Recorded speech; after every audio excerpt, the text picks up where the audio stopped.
ज्यादातर लोग समझते हैं कि नशे का इलाज सिर्फ छोड़ने का नाम है, लेकिन ब्राइट वे क्लिनिक में हम इसे एक नई जिंदगी शुरू करने का अमल समझते हैं। यहाँ इलाज सिर्फ दवाई नहीं, ये एक मुकम्मल प्लान होता है जो हर मरीज के लिए अलग बनाया जाता है। सबसे पहले मरीज को महफूज डिटॉक्स दिया जाता है ताकि जिस्म से नशा साफ हो और तकलीफ कम हो। फिर साइकोलॉजिकल थेरेपी और काउंसलिंग के जरिए हम मरीज को दोबारा अपनी जिंदगी पर काबू पाने में मदद देते हैं। हमारा मकसद सिर्फ नशा छुड़वाना नहीं, बल्कि इंसान को उस मुकाम तक वापस लाना है जहां वो खुद पर फख्र कर सके।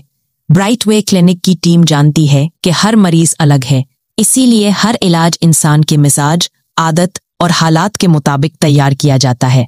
यहाँ किसी को शर्मिंदा नहीं किया जाता, बस सुना, समझा और जिंदगी की तरफ वापस लाया जाता है। और याद रखें, निकलने का रास्ता हमेशा होता है, बस पहला कदम मदद मांगने का होता है। आज ही ब्राइट वे क्लिनिक से राब्ता करें। हाउस 53 स्ट्रीट 5 सुल्तान टाउन ड्राइवन रोड लाहौर।